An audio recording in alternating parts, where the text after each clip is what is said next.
Hey guys, it's Marty from BonusStageGaming.com. Since summer's approaching, I figure I'd do a little list here for people who are going on the road. Whether you're going to EDC, or going to Disney World, or Disneyland, or Universal. So one thing that you always have to carry on you during long trips is your Game Boy. Me, myself personally, don't like the 3DS or any of that stuff. So for me, it's always going to be the Game Boy SP that I take along with its amazing battery life and lit screen. The SP is the ultimate handheld to take with you on the go, especially since you can play Game Boy Advance, Game Boy Color, and Game Boy games on it. So, the list consists of games that can take anywhere from 30 to an hour to all time if you wish. So, the really cool thing about the list is that the games here are not expensive, just like any of the Game Boy games in the library. They're very easily collectible and very easy to obtain. The games in my particular list are top 5s that I have found to play that are very good. They don't consume all your time, and most of the games on the list have a save feature, so in case you do need to stop what you're doing, you can save your game, turn it off, and resume. Especially since a lot of the earlier Game Boy games don't really have a save feature, since they were designed to just pretty much be turned off when they needed to be turned off. So with that in mind, let's go ahead and start our list. And that is going to be with Metroid 2. Return of Samus. Now, this game was released in North America in November 1991. You play as Samus Aran on her mission to exterminate the Metroids from the planet SR-388 before the space pirates can get to them. Now, this game was revolutionary because it introduced Samus, her suit, the suit that she would don for all the other game series to continue. This game was produced by the infamous Gunpei Yokoi, the designer of the Game Boy itself and the creator of the Game & Watch lineup. So it's really cool. The game for this is not that long. It takes about 2 to 3 hours. Actually, you can speedrun this game pretty quickly if you look on YouTube. There's definitely videos of people that nail this game within like an hour. But it's actually really cool. Has a save feature. The game itself has a lot of cool things, lots of power-ups, missiles, screw attack, all that awesome stuff. It's a game that's very cheap to collect for too. This game's not that expensive. It's like about $10 to $15. It's really cool. So pick this up, play this, and then we'll continue on with our list with Kirby's Dream Land, created by HAL Laboratories in 1992 by the infamous Masahiro Sakurai. You star as Kirby's very first appearance in any Nintendo system, and he makes his debut on the Game Boy system.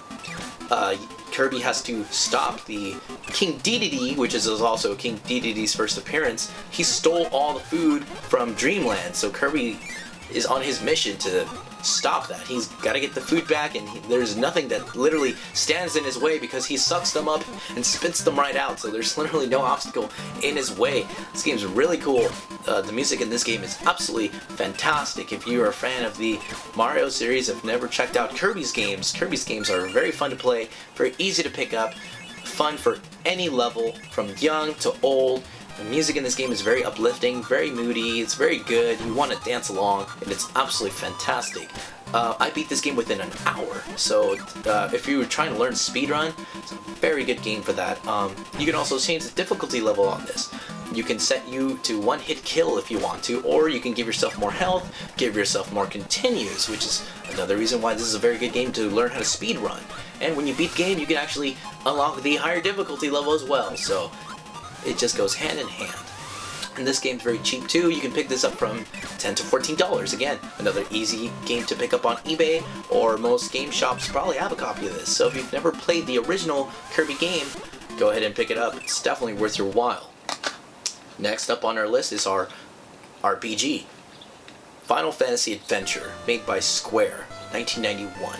Now, this game is a little confusing, just like any of the Square games, because even though it says Final Fantasy Adventure, this is actually the very first game in the Mana series. So it's not like your traditional RPG, it's over the top, just like the first Legend of Zelda game was.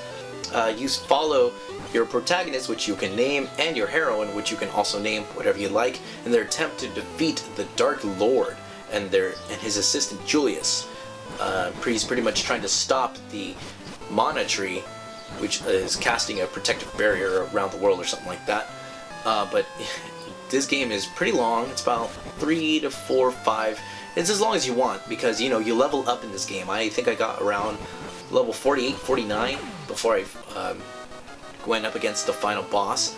And man, the gameplay in this is phenomenal. All the enemies are brand new.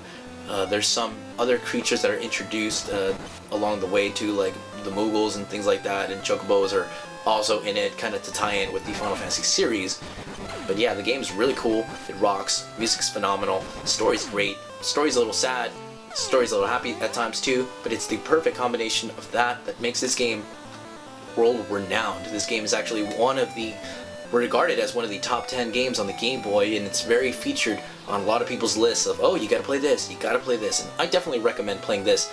And if you haven't played any of the Mana games, it's its very own, it's unique, it's a little different. So if you've played other RPGs, have never tried out the Mana games, try them out, they're really good.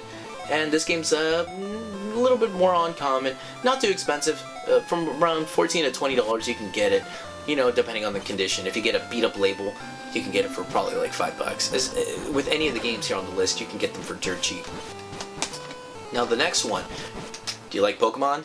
No, the game's not Pokemon. The game is Robopong, produced by Atlas on December 2000. This is the highest level of flattery that a game can do. Not only does it copy the menu pretty much exactly, and the characters, it pretty much copies everything that Pokemon has done, but in a very flattering way. When you play this and you start playing it, you go, oh man, I'm playing a Pokemon knockoff. This game sucks.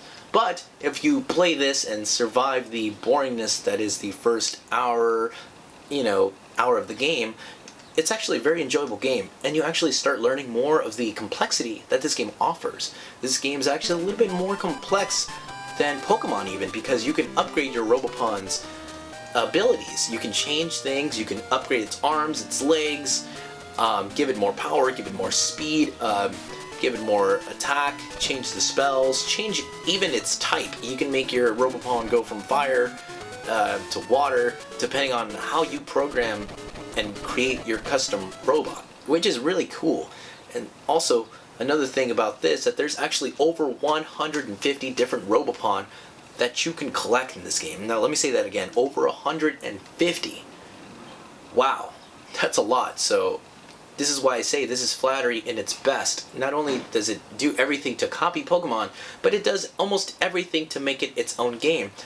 I actually prefer this game over Pokemon, because if you've never played Pokemon and isolate that and play this as its own, the character dialogues are silly, the character drawings are silly, the Robopongs themselves are super silly, they're really corny, and it's just super awesome. So if you've never played this, play this. It's exactly like Pokemon, but in its own flavor. And this game's also very common.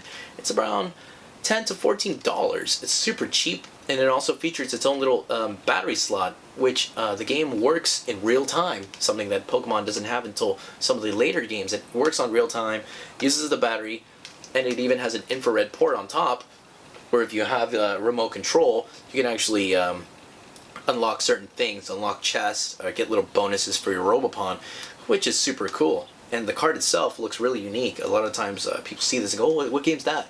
And then you gotta explain, oh, this is a bootleg Pokemon, but it's a real game. And then you let them try it and they go, wow, something I've never played. So there's that.